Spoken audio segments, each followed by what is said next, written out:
सद्गुरु, इस हॉल में बैठे हुए हम सभी लोगों के कुछ लक्ष्य हैं, और चूंकि यहाँ ज्यादातर स्टूडेंट्स हैं, हमारे लक्ष्य ऊंचे से ऊंचे हैं। हम ये जानने के लिए बहुत उत्सुक हैं कि जब आप हमारी उम्र के थे तो आप क्या बनना चाहते थे? आपका लक्ष्य क्या था?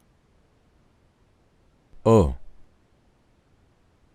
ये तो पूछताछ की तरह शुरू हो रहा है। खैर, ईमानदारी से कहूं तो मेरा किसी तरह का कोई लक्ष्य नहीं था। इस हद तक कि मेरे पिता, ये लड़का क्या करेगा, इसे किसी चीज में दिलचस्पी नहीं है। यह पूरी तरह से गलत था, क्योंकि मुझे बहुत सारी चीजों में दिलचस्पी थी। मुझे उन चीजों में दिलचस्पी नहीं थी जिसमें उन्हें थी। मुझे कई चीजों में बहुत ज्यादा दिलचस्पी थी। जब हम लक्ष्य की बात करते हैं तो हमें समझना चाहिए कि आप जहां हैं वहां से अगर आप अपने जीवन का लक्ष्य तय करते हैं तो आप सिर्फ अपनी मौजूदा समझ और जानकारी के मुताबिक ही लक्ष्य तय कर पाएंगे, है ना? क्या आपको लगता है कि आप ब्रह्मांड की हर चीज के बारे में जान गए हैं? तो अगर आप लक्ष्य तय करेंगे तो वो कैसा होगा? बहुत मामूली लक्ष्य। और अगर आप तेजी से बढ़ते हैं तो आप अपने ही लक्ष्य से बहुत निराश होंगे। मगर हाल के सालों में आपको यही सिखाया गया है कि आपको गोल ओरिएंटेड होना चाहिए। अगर आप, मान लीजिए आपको अपने घर में आम उगाने हैं। अगर आम उगाने हैं तो आम के बारे में सोचने की कोई जरूरत नहीं है। आपको सोचना होगा मिट्टी के बारे में, खाद के बारे में, पानी के बारे में, धूप के बारे में। इनमें से किसी का आकार या स्वाद आम की तरह नहीं है, लेकिन अगर आप इन चीजों का ध्यान रखें तो आम निकल आएंगे। मगर मान लीजिए आपको आम की बहुत तेज इच्छा है, लेकिन आपने अपने आम के पेड़ उगाने के लिए कुछ नहीं किया। You will want to steal it from him. तो आप उसे चुराना चाहेंगे जिसके पास है कि नहीं? जिसे आप लक्ष्य कह रहे हैं वो सिर्फ आपकी इच्छाएं हैं, और आपकी इच्छाएं बस आपकी मौजूदा विचार प्रक्रिया का परिणाम है। अभी आपकी विचार प्रक्रिया उस तरह की है जिस तरह का डेटा आपने अभी इकट्ठा किया है।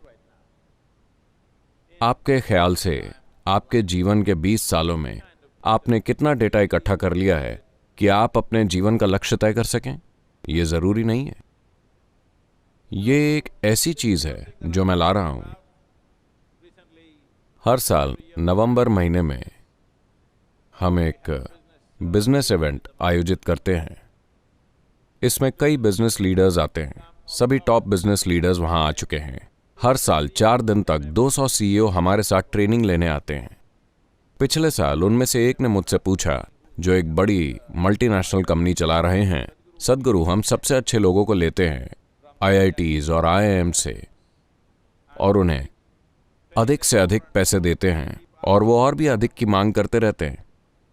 मगर जब मैं आपकी संस्था को देखता हूं, आप किसी को पैसे नहीं देते, और फिर भी ये हमारे कॉरपोरेशन से कई गुना बेहतर काम कर रही है।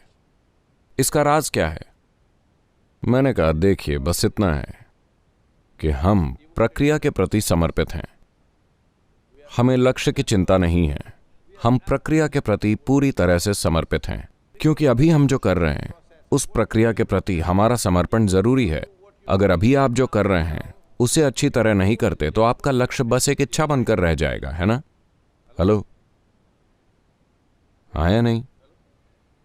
आपका लक्ष्य बस आपके मन में बनी एक इच्छा बनकर रह जाएगा, और वो आपका भी नहीं है। And that is not even yours. Your goals are all borrowed from 10 other people. आपके सभी लक्ष्य 10 और लोगों से उधार लिए हुए हैं। आजकल जो ट्रेंड है वही आपका लक्ष्य है। मैं युवाओं से कहूंगा कि लक्ष्य तय मत कीजिए। अगर आप सभी जो कर रहे हैं उसके प्रति पूरी तरह से समर्पित हैं तो समय और अवसरों के मुताबिक हम वहां पहुंच जाएंगे जहां तक हम जा सकते हैं। अगर आप हर समय फिनिश लाइन की चिंता करते हैं, उस कदम की नहीं जिसे अभी आप उठा रहे हैं, तो पूरी संभावना है कि आप मुंह के बल गिरेंगे। अगर आप लक्ष्य तक पहुंचते हैं तो आप निराश होंगे। अगर वहां तक नहीं पहुंच पाते तो टूट जाएंगे। दुनिया के सबसे सफल लोग। मैं चाहता हूं कि आप इस पर ध्यान दें, सिर्फ मेरी बात पर मत जाइए।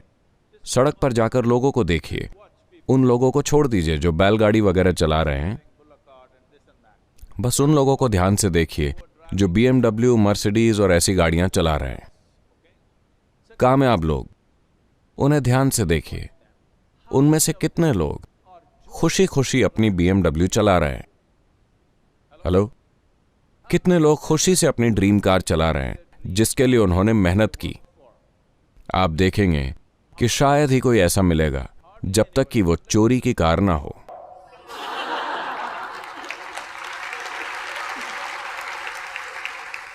तो जो लोग अपने लक्ष्य तक पहुंच गए हैं वो निराश हैं। जो वहां तक नहीं पहुंच सके वो टूटे हुए और हताश हैं। इस तरह के जीवन का क्या अर्थ है? काम करने की आपकी क्षमता तभी बेहतर होती है जब आप उस प्रक्रिया के प्रति पूरी तरह से समर्पित हों जिसमें आप शामिल हैं।